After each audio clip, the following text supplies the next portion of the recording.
नमस्कार साथियों, मैं पंकज शर्मा आप सभी का अपने YouTube channel PK advance psycho पर हार्दिक स्वागत अभिनंदन करता हूं। दोस्तों, अभी सीटेट का रिज़ल्ट आया। रिज़ल्ट आने के बाद में कई विद्यार्थी सफल हुए और कई विद्यार्थी ऐसे भी हैं जिनको असफलता देखनी पड़ी। असफल विद्यार्थियों का कहना है कि सर हम किस कारण से हम असफल रहे, तो एक तो उनको ही चिंतन करना होता है कि हम किस कारण से असफल रहे। विद्यार्थी कुछ प्रश्न पूछ रहे हैं कि सर किस तरह से एक बार में ही सीटेट को क्लियर किया जा सकता है, क्या हम तरीका अपनाएं जिससे एक बार में सीटेट क्लियर किया जा सकता है। कई विद्यार्थी ऐसे भी हैं जिन्होंने एक बार में ही सीटेट क्लियर किया है और अच्छे अंकों से सीटेट क्लियर किया है। तो क्या तरीका हम अपनाएं जिससे एक बार में सीटेट को हम क्लियर कर सकते हैं। तो इसके लिए कुछ तरीकों की बात करेंगे, कुछ मुद्दों की बात करेंगे, क्या हमारी प्लानिंग होनी चाहिए जिससे एक बार में ही सीटेट को क्लियर किया जाए। सीटेट कोई इतनी बड़ी एग्जाम भी नहीं है जिसे एक बार में क्लियर भी नहीं किया जा सकता आसानी से। यही नहीं, अगर हम मन में ठान लें तो कैसे भी एग्जाम हो तो एक बार हम क्लियर कर सकते हैं। विद्यार्थियों के प्रश्न है कि सर क्या हम सीटेट को एक बार में पास कर सकते हैं। और पास करने के अलावा ये भी है कि L1 और L2 को दोनों को ही एक बार में पास कर सकते हैं क्या। बीएड वाले किसकी तैयारी करें तो L1 की करें, L2 की करें। क्या हम कोचिंग संस्थान में सीटेट के लिए जाएं या नहीं जाएं। क्या हम सेल्फ स्टडी करें, सेल्फ स्टडी करें तो कहाँ से करें। इन सारी मुद्दों पर अपन चर्चा करेंगे और क्या तरीका, कौन कौन सी ट्रिक्स हैं जिनके माध्यम से अपन इस सीटेट को एक बार में ही क्लियर कर सकते हैं। देखिए, सबसे पहला मुद्दा कि सीटेट को एक बार में क्लियर किया जा सकता है, तो इसको जवाब है हाँ, बिल्कुल सीटेट को एक बार में ही क्लियर किया जा सकता है। कहीं कोई किसी प्रकार की समस्या नहीं है। कैसे किया जा सकता है सुनिए। देखिए, आपको बिल्कुल इतना वर्डन नहीं लेना है कि सीटेट की एग्ज़ाम इतनी बड़ी एग्ज़ाम है, सेंट्रल लेवल पर हो रही है। ज़्यादा बड़ी एग्ज़ाम निश्चित रूप से ये एग्ज़ाम है। इसका जो पैटर्न है, दिन प्रतिदिन इसका पैटर्न थोड़ा सा अलग प्रकार का होता जा रहा है। अप्लाइड प्रश्न इसमें आपको देखने को मिल रहे हैं। यही कारण है कि इस बार 12 लाख अभ्यर्थी जो सीटेट की एग्ज़ाम में बैठे थे, 14 लाख ने इसको अप्लाई किया, 12 लाख इसमें अपियर हुए और मात्र L2 में 1 लाख विद्यार्थी ऑल इंडिया में पास हुए हैं। तो आप सोच लीजिए कि किस तरह का जो पैटर्न है सीटेट का बदलता जा रहा है। पेपर में थोड़ी सी कठिनाइयाँ देखने को बालकों को मिलती है, लेकिन ज़्यादा घबराना नहीं है। आसान सा एग्जाम है। अगर आप सोचोगे और इस प्लानिंग के साथ तैयारी करोगे तो आसानी से जीत जाओगे। आपको थोड़ा सा देखिए भाई, इधर सबसे पहले मैं आपको बता दूं कि जो विद्यार्थी एक बार में क्लियर करना चाहते हैं तो उनके लिए सबसे महत्वपूर्ण जो चीज़ है वो है आपके प्रीवियस ईयर के क्वेश्चंस। प्रीवियस ईयर के जो आपके पेपर्स हैं, उन प्रीवियस ईयर्स के पेपर्स को आपको देखना है। देखना ही नहीं है, देखने के साथ साथ में आपको प्रैक्टिस भी इसकी करनी है। प्रैक्टिस कैसे करनी है वो देखिए।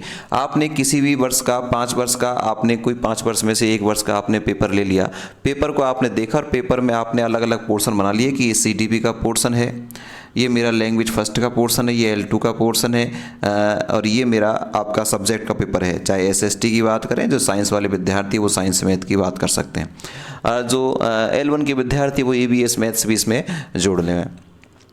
अब आपको अलग अलग प्रकार से, जैसे आप एग्जाम में देते हो ऐसे ही आपको यहाँ पर भी आपको तय करना है कि हम कैसे इसको एग्जाम को देना है। आपको CDP का पोर्शन करना है, सारे क्वेश्चन करने हैं और उसके बाद में आपको अंक जोड़ना है कि किस तरह से हमारे अंक आ रहे हैं। आपको लगता है कि इस पेपर में, इस विषय में हमारे अंक कम रह रहे हैं, मान लीजिए आपके CDP में कम रह गए, आपके 20 अंक रह गए या 15 अंक रह गए, तो आपको, और बाकी में सब में सही आ रहे हैं तो इसमें कम आ रहे हैं, तो आपको विशेष मेहनत करनी है। किस पर? इस CDP वाले पोर्शन पर मेहनत करनी है। कहाँ कमी रही है उस कमी को आपको ढूंढना है। कौन सा टॉपिक हमारा कमजोर है उस टॉपिक को आपको देखना है और उसके आधार पर अगली तैयारी करनी है। निश्चित रूप से ये भी एक कमी देखी गई है कि बच्चे जो विज्ञप्ति आने के बाद में फॉर्म चालू हो जाएंगे उसके बाद तैयारी करना प्रारंभ करेंगे और सीटेट जो है इतना समय नहीं देता एग्जाम के लिए। आप सभी को पता है कि अभी दिसंबर में फिर एग्जाम होने वाली है। अब एग्जाम होने वाली है तो अभी तो विज्ञप्ति भी नहीं आई, फिर फॉर्म चालू होंगे तब बच्चे अप्लाई करेंगे, पढ़ना चालू करेंगे। तो इतना समय में सिलेबस भी नहीं होता, सिलेबस भी काफ़ी बड़ा है। तो आपको आज से ही इसकी मेहनत करनी है और आपको सबसे पहले तो ये करना है कि सबसे पहले तो आपको इसके सिलेबस के बारे में जानकारी लेनी है। सिलेबस के बारे में आपको जानकारी लेनी है। सिलेबस को पूरा एनालिसिस उसका करना है, विश्लेषण अच्छे से करना है कि सिलेबस में क्या क्या चीज़ें हैं, कैसे कैसे हैं। उसके बाद में आप प्रीवियस ईयर्स के पेपर देखें और आप देखें कि हमारा कहाँ कमी रह गई है इस बार। और जो नए विद्यार्थी उनके लिए तो शुरुआत से ही है, वो भी सिलेबस को देखने के बाद प्रीवियस ईयर पेपर तो उनको भी देखने हैं। सबसे अच्छा फॉर्मूला प्रीवियस ईयर पेपर के आधार पर तैयारी करना है। जहाँ कमी रह रही है, जो विषय हमारा कमज़ोर है उस पर विशेष मेहनत करनी है। CDP का पोर्शन आप अच्छे से कर सकते हो। सबसे अच्छा पोर्शन पोर्शन सबसे जो अप्लाइड प्रकार का जो पोर्शन है CDP का आता है, और इस चैनल से जुड़कर आप मनोविज्ञान, संपूर्ण मनोविज्ञान, बाल विकास और शिक्षण विधियों को आप इस चैनल से पढ़ सकते हैं। तो चैनल को सब्सक्राइब करना ना भूलें।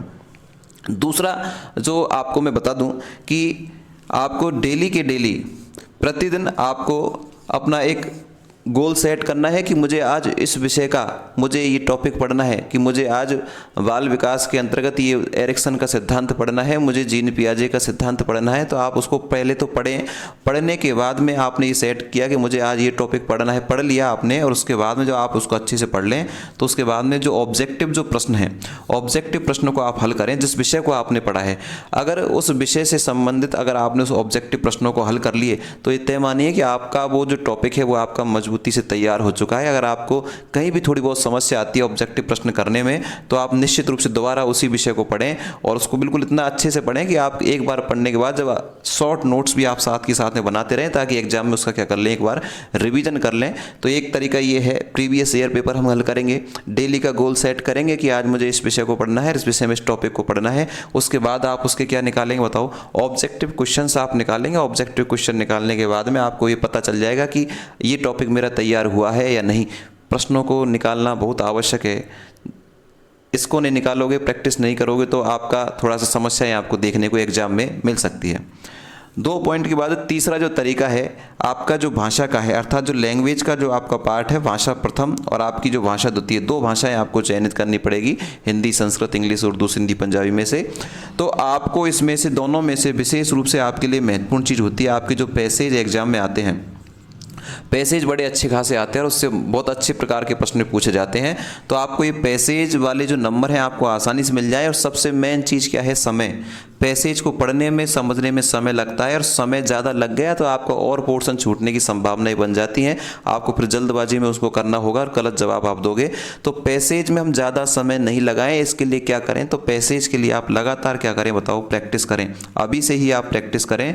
और प्रैक्टिस आप कहाँ से करें, ये सबसे बड़ी बात है कि सब प्रैक्टिस कहाँ करें। तो प्रैक्टिस आपकी जो NCERT की जो बुक चलती हैं, उनकी जो लेसन्स है, उनके अंतर्गत जो गद्यांश दिए हुए हैं उनकी आप प्रैक्टिस करें। हो सकता है वही गद्यांश आपको एग्जाम में मिल जाए, क्योंकि NCERT पोर्शन से आपका पेपर भी तैयार होता है। तो आप प्रैक्टिस भी कहाँ से करें, यहाँ से करें। और किस तरह से क्वेश्चंस को आंसर निकालना है, इसके लिए मैंने एक वीडियो पहले से बना चुकी है, अर्थात ट्रिक बता रखी है कि किस तरह से पैसेज को हल किया जाता है। उस ट्रिक वाली वीडियो को भी आप ज़रूर देखें, थोड़ी बहुत सहायता आपको वहाँ से भी मिल सकती है। तो चैनल को सब्सक्राइब करके ऐसी ही अनेकों चीज़ों के बारे में सीटेट समझ आप हमारे चैनल से मिल सकते हैं, देख सकते हैं। दूसरा, एक आपका पोर्शन आता है SST, अर्थात जो L2 वाले विद्यार्थी उनके लिए SST आएगी, और जो साइंस मैथ वाले उनके साइंस मैथ आएगी। तो ये वाले पोर्शन को कैसे तैयार करें, तो इस वाले पोर्शन को आपको निश्चित रूप से 100% पढ़नी ही पड़ेगी। क्या बताओ, NCERT को अच्छे से बिल्कुल पढ़ना है।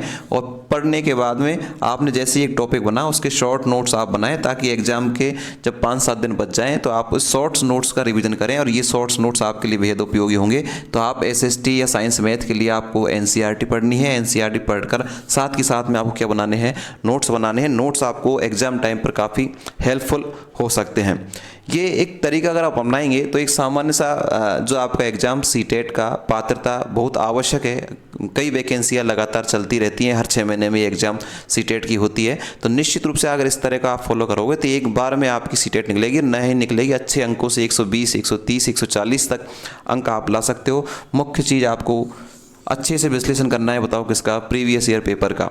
साथ में कहीं कोचिंग जाने की आवश्यकता नहीं है, कोई संस्थान कहीं ज्वाइन करने की आपको आवश्यकता नहीं है। आप सेल्फ स्टडी करके सीटेट को निकाल सकते हैं। यूट्यूब पर इतना मैटर पड़ा हुआ है, आप कोई भी टॉपिक डालोगे आसानी से आपको लंबी लिस्ट आपके सामने आ जाएगी अलग अलग टीचर्स की। अगर आप हमारे चैनल से भी जुड़ते हैं तो आपको सारा सीटेट का जो सिलेबस है हमारे चैनल पर भी आपको निःशुल्क यूट्यूब पर मिल जाएगा। तो आप वहां जाकर भी इसको देख सकते हैं। ये थोड़ी सी जानकारी, सिलेबस, अन्य जो स्ट्रेटजी है, तरीका है, प्लानिंग है, नोट्स हैं, इन सारी चीज़ों के लिए आप हमारे चैनल